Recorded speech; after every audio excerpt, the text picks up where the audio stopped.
Salut à tous les passionnés de mystères et d'histoires anciennes. Aujourd'hui, on va plonger au cœur d'une énigme égyptienne qui défie les archéologues depuis plus d'un siècle. Vous connaissez tous les pyramides de Gizeh, ces merveilles du monde qui attirent des millions de visiteurs. Mais saviez-vous qu'à seulement 5 kilomètres de là se cache un site tellement secret qu'on le surnomme la zone 51 de l'Égypte? Accrochez-vous, car ce que je vais vous raconter va certainement piquer votre curiosité. Ce lieu, officiellement appelé Zaouiet El Arian, est interdit d'accès depuis plus de 60 ans. Mais avant qu'il ne soit verrouillé par l'armée, un archéologue a fait une découverte absolument stupéfiante. Au début des années 1900, un Italien du nom d'Alessandro Barsanti a commencé à creuser dans cette zone désertique. Et ce qu'il a trouvé n'était ni une tombe ordinaire, ni un temple classique. Il est tombé sur une structure souterraine monumentale, une fosse gigantesque taillée à même la roche, avec une forme de T parfaite. Imaginez une tranchée immense qui descend profondément sous le sable, dont les parois sont tapissées d'énormes blocs de granit rose, certains pesant plusieurs tonnes. L'échelle de cette construction est tout simplement ahurissante. On parle de blocs si lourds et si précisément ajustés qu'on se demande encore aujourd'hui comment les anciens Égyptiens ont pu les transporter et les assembler avec les outils de l'époque. La fosse principale mène à une chambre inférieure, où l'on a trouvé une sorte de cuve ou de sarcophage en granit ovale, étrangement vide. Contrairement aux tombes des pharaons, aucun trésor, aucune momie, aucun indice clair sur le but de cet endroit n'a été découvert. Juste cette structure massive, vide et silencieuse. Alors, à quoi pouvait bien servir cette fosse hantée? C'est là que le mystère s'épaissit. La théorie la plus répandue chez les égyptologues est qu'il s'agissait des fondations inachevées d'une pyramide. Selon cette hypothèse, un pharaon aurait commencé la construction de son tombeau ici, mais le projet aurait été abandonné, peut-être à cause de sa mort prématurée. Le problème avec cette théorie, c'est qu'il n'y a absolument aucune trace de superstructure à la surface.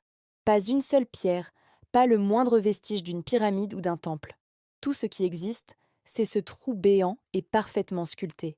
D'autres chercheurs ont proposé des idées alternatives. L'un d'eux a suggéré qu'il ne s'agissait pas d'une tombe, mais d'une sorte de chambre cérémonielle, un lieu où des rituels secrets étaient pratiqués. Cette idée est soutenue par quelques inscriptions énigmatiques retrouvées par Barsanti. Sur un des blocs de granit, des graffitis laissés par les ouvriers de l'époque contenaient des mots qui pourraient se traduire par étoile ou force de vie. Est-ce que cela indique une connexion avec le ciel, avec les dieux ou avec une forme d'énergie inconnue? C'est une piste fascinante.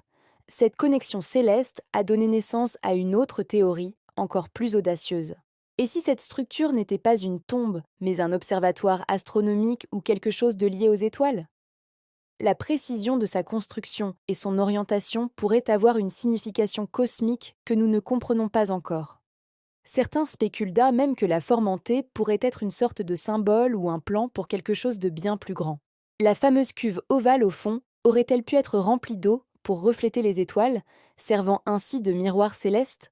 Les possibilités sont vertigineuses. Mais l'élément le plus troublant dans toute cette histoire n'est pas la structure elle-même, mais ce qui s'est passé ensuite. Dans les années 1960, le site de Zaouiet El Arian a été brusquement déclaré zone militaire restreinte par le gouvernement égyptien. Du jour au lendemain, toutes les fouilles archéologiques ont été arrêtées et l'accès a été formellement interdit, que ce soit pour les chercheurs ou pour les touristes. Le site a été littéralement scellé. Cette décision a eu une conséquence dramatique. Les seules images que nous possédons de l'intérieur de cette fosse sont les vieilles photographies en noir et blanc prises par Alessandro Barsanti il y a plus d'un siècle.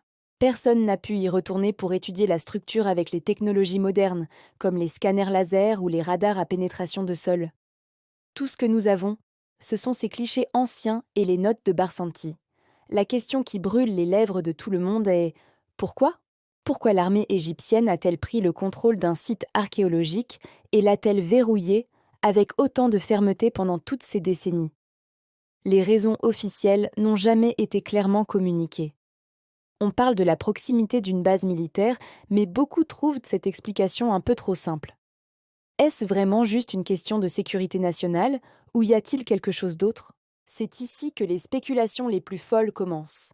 Certains pensent que lors des rares explorations autorisées après Barsanti, quelque chose d'extraordinaire a été découvert. Quelque chose de tellement important ou de tellement dérangeant que les autorités ont décidé de le cacher au monde entier. Aurait-on trouvé une technologie inconnue, des artefacts qui remettraient en question notre compréhension de l'histoire? Ou peut-être que la structure elle-même possède une propriété ou une fonction que l'on voulait garder secrète? Le mystère reste complet. La zone 51 de l'Égypte continue de garder ses secrets bien enfouis sous le sable. Est-ce simplement les fondations d'une pyramide abandonnée? Une coïncidence de l'histoire? Ou est-ce la preuve d'un savoir perdu, d'un projet colossal dont nous ne pouvons qu'imaginer la portée? Tant que le site restera inaccessible, nous serons condamnés à nous poser ces questions sans pouvoir y répondre. Qu'en pensez-vous? Quelle est votre théorie sur cette mystérieuse fosse en T? Partagez vos idées dans les commentaires, j'ai hâte de lire vos hypothèses, des plus scientifiques aux plus imaginatives. C'est en partageant nos réflexions qu'on peut, peut-être, s'approcher un peu plus de la vérité. Merci d'avoir regardé cette vidéo jusqu'au bout. Si ce genre de mystère historique vous passionne, n'oubliez pas de vous abonner à la chaîne et d'activer la cloche pour ne manquer aucune de nos prochaines explorations. On se retrouve très bientôt pour une nouvelle aventure. À plus.